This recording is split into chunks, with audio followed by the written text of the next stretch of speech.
നമസ്കാരം. നമസ്കാരം. ചേട്ടാ പേരെന്തായിരുന്നു? ശശി ചാലക്കൽ. ചേട്ടാ ഇപ്പോൾ ഈ നമ്മുടെ ഇലക്ഷൻ വർക്കുമായി ബന്ധപ്പെട്ടുകൊണ്ടുള്ള ജനങ്ങളുടെ പ്രതികരണങ്ങൾ എങ്ങനെയാണ്? ഏകദേശം ഒരു 2-3 ദിവസം കൂടി മാത്രമല്ലേ ഉള്ളൂ. എങ്ങനെയാണെങ്കിലും ജനങ്ങൾ തീരുമാനിച്ചു വെച്ചിട്ടുണ്ട് എന്താണ് അവരുടെ നിലപാടെന്നുള്ളത്. നിങ്ങൾക്ക് എന്താ തോന്നുന്നത്? ശരിക്കും പറഞ്ഞാൽ നമ്മൾ ചെല്ലുന്ന വീടുകളിൽ നരേന്ദ്രമോദി ചെയ്ത ആ വികസന പ്രവർത്തനത്തിന് ഈ പ്രാവശ്യം വോട്ട് കൊടുക്കണം എന്നുള്ളതാണ് ജനത്തിൻ്റെ ഒരു വികാരം. അത് ഇപ്പോ ഈ സാധാരണക്കാരായിട്ടുള്ള ജനങ്ങളിടയിൽ കേന്ദ്ര പദ്ധതികളെല്ലാം നടപ്പിലാക്കണമെങ്കിൽ പഞ്ചായത്തുകളെല്ലാം BJP ഭരിക്കേണ്ടതുണ്ടല്ലോ. അതിനൊരു സാഹചര്യം ഇവിടെ ഉണ്ടെന്ന് തോന്നുന്നുണ്ടോ? തീർച്ചയായിട്ടും ഉണ്ട്. കാരണം എന്താണെന്ന് വെച്ചിട്ടുണ്ടെങ്കിൽ ഇവിടെ സാധാരണക്കാരനൊരു പഞ്ചായത്താണ് ഈ പുറപ്പുഴ പഞ്ചായത്ത്. ഈ പുറപ്പുഴ പഞ്ചായത്തിൽ ഏതാണ്ട് 50 വർഷക്കാലമായിട്ട് PJ ജോസഫ് സാറിൻ്റെ ഒരു നിയന്ത്രണത്തിലുള്ള MLA, മന്ത്രി, അതുപോലെയുള്ള ഒരു പഞ്ചായത്തിൽ ഇതുവരെ ഒരു വികസനം എത്തിയിട്ടില്ല. ആ വികസനത്തിന് ഒപ്പം പോകണമെന്നുണ്ടെങ്കിൽ BJP തീർച്ചയായിട്ടും വരണം. തന്നെയുമല്ല, ഏതാണ്ട് 4000-ത്തിലധികം ആൾക്കാർക്ക് ഈ പുറപ്പുഴ പഞ്ചായത്തിലെ കിസാൻ സമ്മാൻ നിധിയുടെ ആനുകൂല്യം കിട്ടുന്നുണ്ട്. നിരവധി പദ്ധതികൾ ഇവിടെ കേരളം നടപ്പാക്കാത്തതുകൊണ്ട് അതിൻ്റെ ബുദ്ധിമുട്ട് ഇവിടെ അനുഭവിക്കുന്നുണ്ട്. അതിന് BJPയുടെ പ്രതിനിധി ജയിച്ച് വരണം. ഈ അദീന ഭാരതി ഇപ്പോൾ മത്സരിക്കുകയാണല്ലോ. എങ്ങനെയാണ് അദീനയിലേക്ക് ഇങ്ങനെ ഒരു സ്ഥാനാർത്ഥിത്വത്തിലേക്ക് പാർട്ടി എത്തിയത്? പാർട്ടിയെ സംബന്ധിച്ചുള്ള യുവത്വത്തിനാണ് നേതൃത്വം ഏറ്റവും കൂടുതൽ വില കൽപ്പിക്കുന്നത്. അദീന എന്ന് പറഞ്ഞാൽ ഞങ്ങളുടെ യുവമോർച്ചയുടെ സംസ്ഥാന സെക്രട്ടറിയാണ്. അതിലുപരി ഞങ്ങളുടെ തൊടുപുഴക്കാരുടെയും ഇടുക്കി ജില്ലയുടെയും ചെറുപ്പത്തിൽ വെച്ചുകൊണ്ടുള്ള ഒരു യുവ നേതാവ് തന്നെയാണ്. അപ്പോൾ അദീനയെ മത്സരിപ്പിക്കുന്ന ഈ ഒരു സാഹചര്യം വന്ന സമയത്ത് ജനങ്ങളുടെ പ്രതികരണം എങ്ങനെയാണ്? താങ്കൾ ഈ പ്രചരണത്തിന് ഇറങ്ങുന്ന സമയത്ത് ജനങ്ങൾ തീർച്ചയായിട്ടും അത് ഏറ്റെടുത്ത് കഴിഞ്ഞു. കാരണം ഇതുപോലുള്ള കുട്ടികൾ നമ്മുടെ യുവത്വത്തിൻ്റെ നിരയിലേക്ക് വരണം എന്നുള്ളതാണ് ചെന്ന വീടുകളിൽ മുഴുവൻ പറയുന്നത്. പക്ഷേ PJ ജോസഫ്, ഞാൻ പറഞ്ഞല്ലോ, അധികാരം അവരുടെ കയ്യിലാണ്. കേരളം വർഷങ്ങളായിട്ട് അല്ലെങ്കിൽ കാലങ്ങളായിട്ട് UDFൻ്റെയും LDFൻ്റെയും കയ്യിലാണ്. BJPക്ക് ആ ഒരു സമയം വരുന്ന സമയം അടുത്തുകൊണ്ടിരിക്കുന്നു. തീർച്ചയായിട്ടും എനിക്ക് തോന്നുന്നു അദീന ഈ കരിങ്ങന്നം പഞ്ചായത്തിൽ, പുറപ്പുഴ പഞ്ചായത്തിൽ ലീഡ് ചെയ്യും എന്നുള്ള കാര്യത്തിൽ യാതൊരു തർക്കവുമില്ല. ഇപ്പോൾ അദീനക്ക് ഈ ഒരു ഇലക്ഷന് തൊട്ട് മുന്നോടിയായിട്ട് ചില ഭീഷണികളൊക്കെ സോഷ്യൽ മീഡിയ വഴി വന്നിരുന്നല്ലോ. അത് ശ്രദ്ധിച്ചിട്ടുണ്ടാവും. അപ്പോൾ ആ സമയത്തൊക്കെ എങ്ങനെയായിരുന്നു നിങ്ങളുടെ പിന്തുണ? എങ്ങനെയായിരുന്നു? അല്ല, ഞങ്ങൾ തീർച്ചയായിട്ടും ഞങ്ങളുടെ സ്ഥാനാർത്ഥിയുടെ പിന്തുണ ഞങ്ങൾ 100% ഉണ്ട്. അദീനയ്ക്ക് ഉള്ള എന്താ പറയുന്ന ഒരു സ്ഥാനാർത്ഥി അല്ലെങ്കിൽ യുവ ഒരു നേതൃത്വ നിരയിലേക്ക് വരുന്ന ഒരു കുട്ടീനെ ഞാൻ പറയുന്നതെന്ന് പറഞ്ഞാൽ എൻ്റെ മോളുടെ പ്രായമുള്ളൂ. അത്ര ശക്തമായിട്ട് പൊതുരംഗത്തേക്ക് വരുമ്പം തീർച്ചയായിട്ടും എതിർപ്പുകളുണ്ടാവും. ആ എതിർപ്പിനെ ഞങ്ങൾ സ്വാഗതം ചെയ്തുകൊണ്ട് തന്നെയാണ് ഞങ്ങൾ മുന്നോട്ട് പോകുന്നത്. ചേട്ടാ നമസ്കാരം. നമസ്കാരം. പേരെന്തായിരുന്നു? ഒരു മനോജ്. എത്ര വർഷമായിട്ട് സംഘടനയിൽ പ്രവർത്തിക്കുന്നതാണ്? ഞാൻ 15ഓളം വർഷമായി. അപ്പോൾ എങ്ങനെയാണ് സാഹചര്യങ്ങൾ? എങ്ങനെയാണ് ഇവിടെ ഈ പുറപ്പുഴ പഞ്ചായത്തിന്റെ? പുറപ്പുഴ പഞ്ചായത്ത് സാഹചര്യങ്ങൾ പറഞ്ഞാൽ കേന്ദ്ര ഗവൺമെന്റ് നരേന്ദ്രമോദി സർക്കാരിന്റെ വികസനങ്ങൾ പഞ്ചായത്ത് തലത്തിലേക്ക് എത്തിക്കുക എന്നുള്ളതാണ് നമ്മുടെ ഒരു ലക്ഷ്യം. ഇപ്പോൾ ഈ കേന്ദ്ര സർക്കാരിന്റെ ഈ കിസാൻ പദ്ധതി പ്രകാരമുള്ള ഒരു 6000 രൂപ വർഷത്തിൽ കർഷകർക്ക് ലഭിക്കുന്ന ഒരു പദ്ധതി ഉണ്ടല്ലോ. ഇത് ഇവിടെയുള്ള ഈ മലയോര കർഷകർക്ക് എല്ലാവർക്കും ലഭിക്കുന്നതാണോ?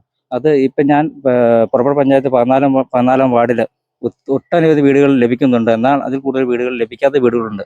അവരെ അത് കൂടുതൽ അംഗങ്ങളെ കണ്ടെത്തി അത് കിട്ടത്തക്ക രീതിയിൽ അവരെ പ്രാപ്തനാക്കണം. ഈ ലഭിക്കുന്ന വീടുകളിലെ പ്രതികരണങ്ങൾ എങ്ങനെയാണ്? നല്ല സ്വീകാര്യതയാണ്. നമ്മൾ നരേന്ദ്രമോദി സർക്കാരിൻ്റെ ഈ വികസന നേട്ടങ്ങളിൽ നമ്മൾ ഓട്ടഭ്യർത്ഥി ചെല്ലുമ്പോൾ ആളുകൾ ഇങ്ങോട്ട് നമ്മളെ അറിയിക്കുന്നുണ്ടത്. ചേട്ടാ നമസ്കാരം. പേരെന്തായിരുന്നു? പേര് രാജൻ. എത്ര വർഷമായിട്ട് BJP പ്രവർത്തിക്കുന്നു? BJP ഉള്ള കാലം തുടങ്ങിയില്ല, ആദ്യം പോലെ ഉണ്ട്. ഓക്കെ.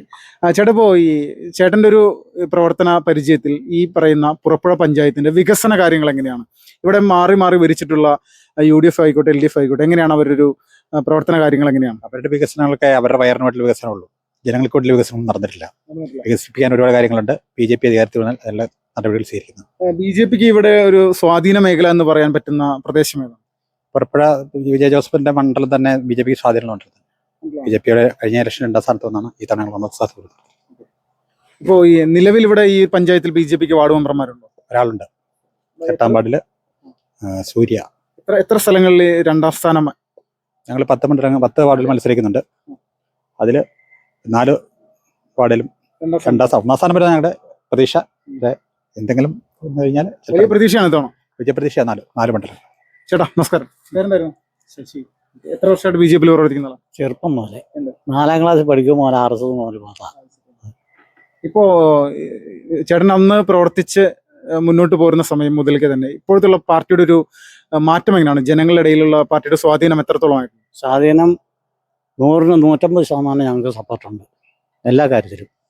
ഒരു വീടുകളിലൊക്കെ കയറുമ്പോൾ തന്നെ ആദ്യം തന്നെ നമ്മൾ ആ വീടുകളിൽ പോകണ്ട എന്നൊരു ധാരണ മനസ്സിലുണ്ടാവുള്ളൂ. അപ്പോൾ അവർ വ്യത്യസ്തമായ ഒരു രാഷ്ട്രീയ ചിന്താഗതിയുള്ളവരായതുകൊണ്ട് എന്നാലും അവിടെ പോകണം എന്നു പറഞ്ഞ് പോയി കഴിയുമ്പോൾ അവരാദ്യമേ പറയുന്നത് ഇങ്ങനെ നരേന്ദ്രമോദിയുടെ 2000 രൂപ ഞങ്ങൾക്ക് 2 3 മാസം കൂടുമ്പോൾ കിട്ടുന്നുണ്ട്. അതിൽ ഞങ്ങൾക്ക് തൃപ്തനാണ്. ഇനി ഞങ്ങൾ BJP ആയിട്ട് ഒത്തുചേരാൻ താല്പര്യമാണ്. നിങ്ങൾ ധൈര്യമായിട്ട് മുമ്പോട്ട് പോകുക. ഞങ്ങൾക്ക് 100% ഉറപ്പോടുകൂടി ഞങ്ങളെ സ്വീകരിക്കുന്നുമുണ്ട്. അപ്പോൾ ഈ മലയോര കർഷകർ ഏറ്റവും കൂടുതൽ ഈ അടുത്ത കാലത്ത് BJP അംഗത്വം സ്വീകരിച്ചിട്ടുണ്ട് കേരളത്തിൽ ഉടനീളം. അപ്പോൾ അവരുടെ എല്ലാം ഈ മേഖലയിൽ എങ്ങനെയാണ് പാർട്ടിയിലേക്ക് പലരും എത്തിയിരുന്നു കഴിഞ്ഞ കുറച്ച് നാളുകളായി? കുറച്ച് പേര് എത്തിയിട്ടുണ്ട്. കുറച്ചൊന്നല്ല, നല്ലൊരു ശതമാനം ആൾക്കാർ പുറപ്പെട്ട പഞ്ചായത്തിൽ BJPയിലേക്ക് വന്നുകൊണ്ടിരിക്കുകയാണ്. ഇനിയും വരും.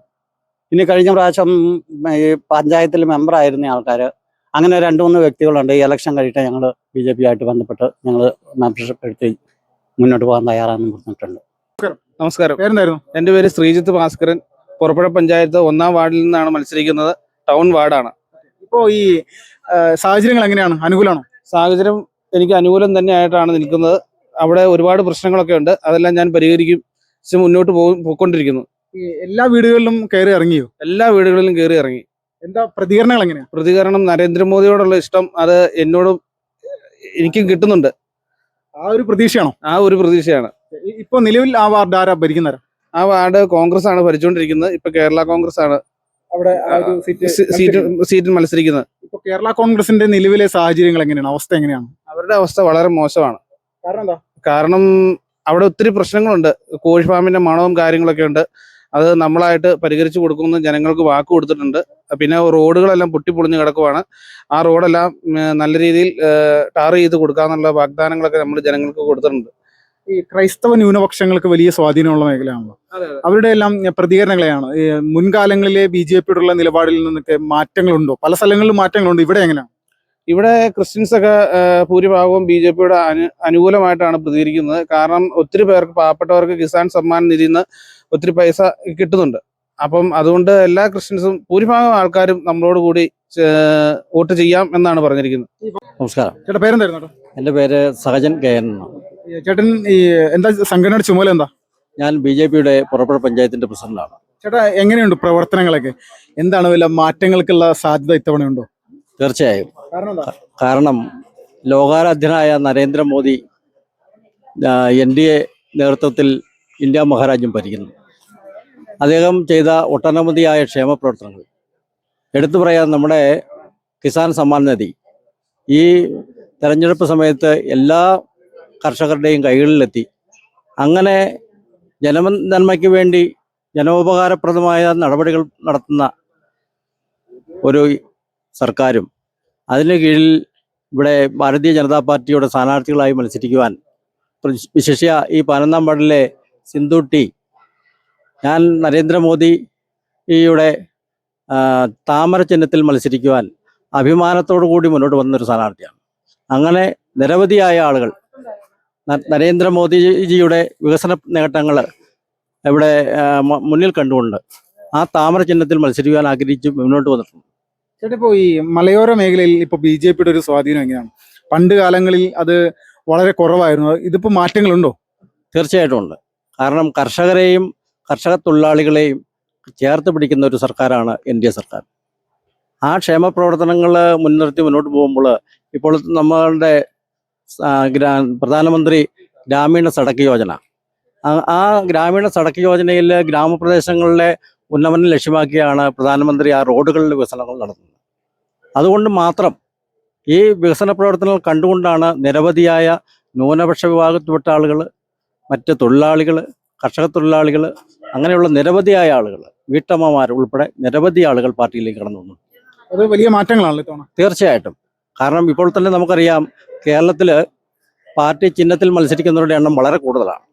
പുറപ്പുഴ പഞ്ചായത്തിലും മറ്റ് സ്വതന്ത്ര ചിഹ്നത്തിൽ ആരും തന്നെ മത്സരിക്കുന്നില്ല. എല്ലാവരും പാർട്ടി ചിഹ്നത്തിലാണ് മത്സരിക്കാൻ മുന്നോട്ട് വന്നിട്ടുള്ളത്.